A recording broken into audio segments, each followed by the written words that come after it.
மே 4ஆம் தேதி அன்றைக்கி 12 மணிக்கு ரிசல்ட்டு வருமே அப்படின்னு அரசியல் கட்சிக்காரங்க வந்து எவ்வளோக்கு எவ்வளோ வந்து டென்ஷனாக இருக்கிறாங்களோ அவ்வளோக்கு எவ்வளோ மக்கள் வந்து டென்ஷனாக இருக்கிறாங்க. காரணம், ஒவ்வொருத்தரும் ஒவ்வொரு கட்சியை சேர்ந்தவங்களாக இருக்கிறாங்க.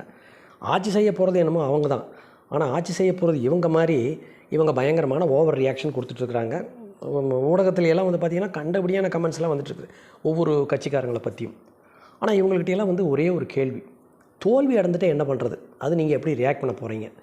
ஆளுங்கட்சி தோல்வி அடைஞ்சிட்டு என்ன பண்ண போகிறது? எதிர்க்கட்சியாக வரவங்க தோல்வி என்ன பண்ண போகிறது? புதுசாக வர்ற விஜய் வந்து தோல்வி அடைஞ்சிட்டு என்ன பண்ண போகிறது?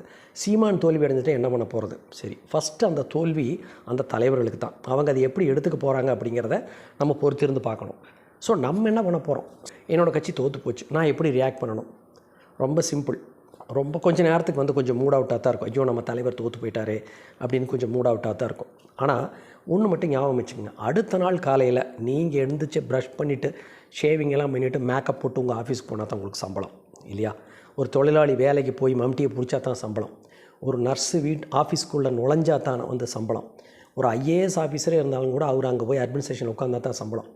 ஸோ அப்படின்னு என்ன அர்த்தம்னா, எந்த கட்சி ஜெயித்தாலும் கட்சி, எந்த கட்சி தோற்றாலும் சரி, முடிவுங்கிறது தெரிஞ்சு போச்சு. அதுக்காக வருத்தப்பட வேண்டியது தான். ஆனால் அதுக்காக வருத்தப்பட்டு உட்கார வேண்டிய அவசியமே இல்லை. இது ஒரு காமன் சென்ஸ் தான். என்னென்னா, நம்மளோட வேலையை நம்ம பார்த்துட்டு அடுத்து நம்ம என்ன பண்ணணும் அப்படின்னு போயிட்டுருக்கிறது தான் வந்து ஒரு பொதுவான கருத்து. ரொம்ப அதுக்காக வந்து ரொம்ப மனசு வருத்தப்பட்டு, கண்டிப்பாக ஒரு தோல்வி அப்படிங்கிறத சீக்கிரம் வந்து நம்ம ஜீரணிச்சிக்க முடியாது தான்.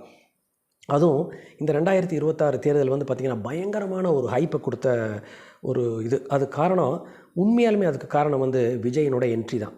எப்போதுமே ஏடிஎம்கேன்னு ஒன்று இருக்கும், டிஎம்கேன்னு ஒன்று இருக்கும், தேமுதிகன்னு ஒன்று இருக்கும், சீமான் கட்சி இருக்கும், புதுசாக எந்த ஒரு கட்சியுமே இல்லை. ஆனால் இதில் வந்து விஜய் டிவிகே உள்ளே வந்ததுனால யங்ஸ்டர்ஸ் எல்லாமே ரொம்ப ஒரு வைப் க்ரியேட் ஆகி ஒரு நிறைய பேரோட ஓட்டை பிரிப்பாங்க அப்படின்னு கூட எக்ஸிட் போலில் வந்து சொல்லிட்டாங்க. கண்டிப்பாக இது வந்து பார்த்திங்கன்னா ஒரு ஒரு நியூ சேஞ்ச் இந்த தமிழ்நாடு எலெக்ஷன். அது இல்லாமல் எஸ்ஐஆர். ஸோ இது வந்து ஒரு பெரிய மாற்றத்தை கொண்டு வந்து கொடுத்துருக்குது. ஸோ அதனால் தோல்வி அப்படிங்கிறது மறுபடியும் வராது. அடுத்த 5 வருஷத்துக்கு அப்புறம் மறுபடியும் வெற்றின்னு ஒன்று வரும்.